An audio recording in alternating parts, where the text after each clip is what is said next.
Good morning everyone.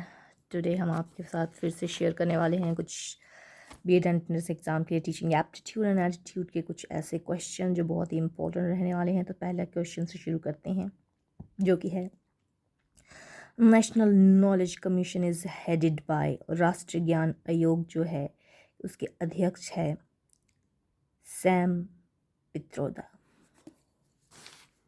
So C would be the right answer. Sam Pitroda जो है हमारे Sam Pitroda, he is the अध्यक्ष हैं वो नेशनल नॉलेज कमीशन के, राष्ट्रीय ज्ञान आयोग के। ठीक है, Sam Pitroda.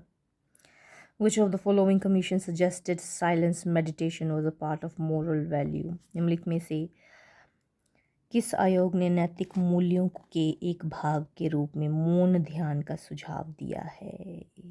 University education commission, विश्वविद्यालय शिक्षा आयोग ने दिया है कि भाई जो आप ध्यान करते हैं साइलेंट मेडिटेशन, वो मोरल वैल्यूज़ का पार्ट है। ठीक है, यूनिवर्सिटी एजुकेशन कमीशन ने। High degree of interdependence between education and the rest of society is much emphasized not because of, शिक्षा और समाज के अन्य हिस्सों के बीच उच्च स्तर की अन्योन्यायक्षय पर बहुत जोर दिया जाता है, जिसका कारण नहीं है man social nature,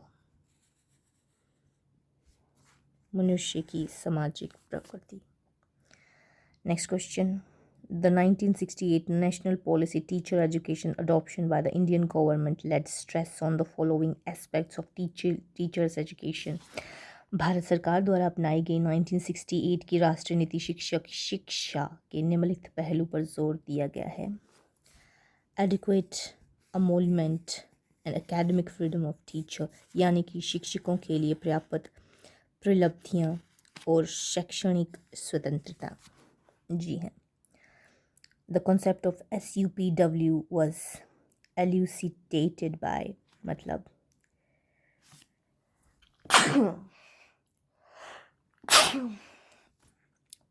pardon me, SUPW की अवधारणा डैश द्वारा स्पष्ट की गई है, दैट इज़ ईश्वर भाई पटेल रिव्यू कम्युनिटी।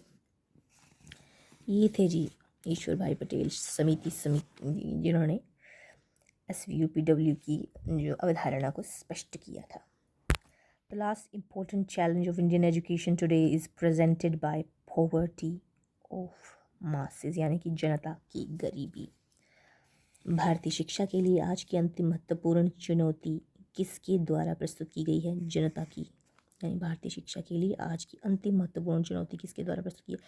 जनता की गरीबी। हाँ, इसकी वजह से भी लोग एजुकेशन प्राप्त नहीं कर पाते हैं, तो ये भी एक चुनौती है, यानी कि चैलेंज है इंडियन एजुकेशन के लिए। ठीक है। The National Flagship Program of Education SSA aims at, शिक्षा के राष्ट्रीय प्रमुख कार्यक्रम SSA का उद्देश्य है यूनिवर्सलाइजेशन ऑफ एलिमेंट्री एजुकेशन, प्रारंभिक शिक्षा का सार्वभौमिकरण। ये है जी कि एलिमेंट्री एजुकेशन जो है वो यूनिवर्सल होनी चाहिए।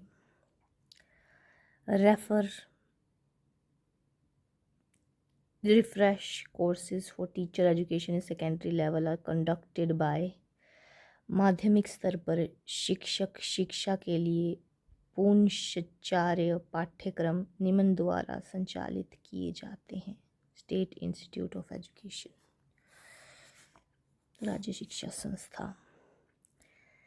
NUEPA is concerned with, NUPA का संबंध है educational planning, Nipah education planning. हाँ, ये तो काफ़ी बार आ चुका है क्वेश्चन, ये इम्पोर्टेंट भी है, पूछ लिया जाता है एजुकेशन प्लानिंग के लिए। Who have signed MOU for recognition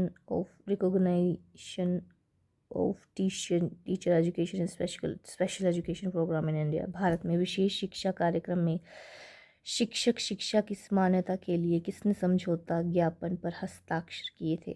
RCI and NCTE ने। ठीक है। Who of the following setup महिला आर्या समाज to improve women's education? Pandita Rambai, मतलब निम्नलिखित में से किसने महिला शिक्षा में सुधार के लिए महिला आर्य समाज की स्थापना की थी? तो वो थी पंडिता रामाबाई ने की थी, ठीक है ना, रामाबाई ने इन्होंने की थी महिला आर्य समाज की स्थापना to improve the women's education, महिलाओं के शिक्षा को इम्प्रूव करने के लिए, सुधार करने के लिए।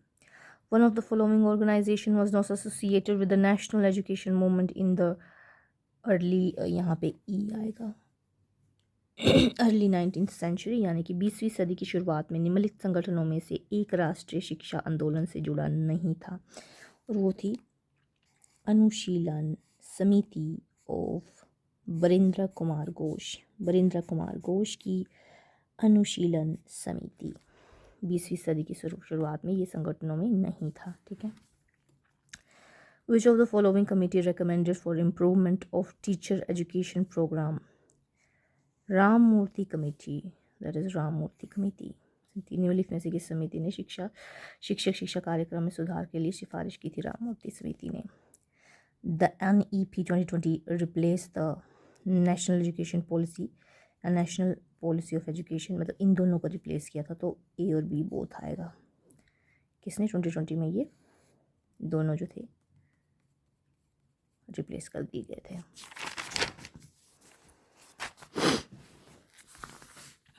The main reason for non achievement of full literacy in India is, Bharat में पूर्ण साक्षरता प्राप्त ना होने का मुख्य कारण यह है कि lack of will to achieve goal, मतलब लक्ष्य प्राप्त करने की इच्छा ही नहीं है लोगों में, इसीलिए जो है कि वो नॉन अचीवमेंट है लिटरेसी में। लिटरेसी रेट कम है कि वो चाहते ही नहीं है करना, चाहते हैं तो हम भी कर रहे हैं यार। तो विल सबसे अच्छी बात है, सबसे अच्छी चीज़ है विल होनी चाहिए। Full form of RPWD act 2016। RPWD का अधिनियम क्या है? तो इसका तो rights of person with disabilities, ये है फुल फॉर्म। विकलांग व्यक्तियों का अधिकार है ये RPWD वाला, है ना, डिसेबिलिटीज़ के साथ जो होते हैं। What is another suggested name for children with special needs mentioned in NEP 2020? दिव्यांग बालक कहा जाता है जो भी स्पेशल नीड्स होते हैं, स्पेशल नीड्स वाले बच्चे होते हैं। तो NEP 2022 की उल्लेखित विशेषता आवश्यकताओं वाले बच्चों का एक अन्य सुझाया गया नाम है कि दिव्यांग बच्चे, दिव्यांग बच्चे। The idea of basic education is proposed by, मतलब बेसिक शिक्षा का विचार किसके द्वारा प्रतिपादित किया गया था? महात्मा गांधी के द्वारा।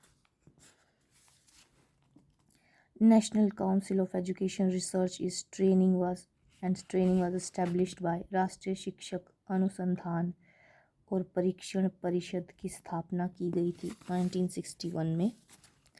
State expenditure of 6% of GDP was recommended by Kothari commission 1966, Kothari commission 1966।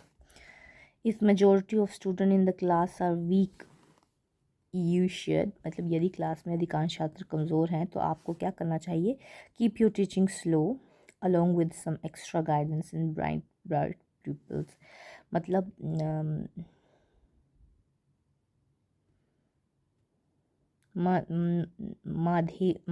माधावी विद्यार्थियों को कुछ अतिरिक्त मार्गदर्शन के साथ साथ अपने शिक्षण को धीमा रखें, मतलब उनको समझ भी तो आना चाहिए ना, तो आपको स्लो चलना चाहिए टीचिंग मेथड्स के साथ, क्योंकि उनको समझ तो आने जाए, तेज़ चलेंगे तो बेचारों को बड़ा ही समझ आ जाएगा बेचारे।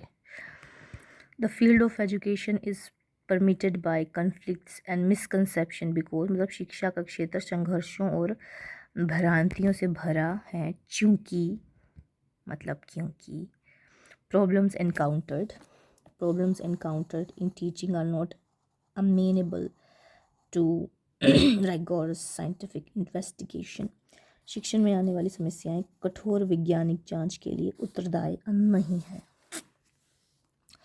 As a teacher, select the desk option to ensure your effective present in the classroom. ये पीछे भी कई बार पूछ लिया गया है, इम्पोर्टेंट क्वेश्चन है ये।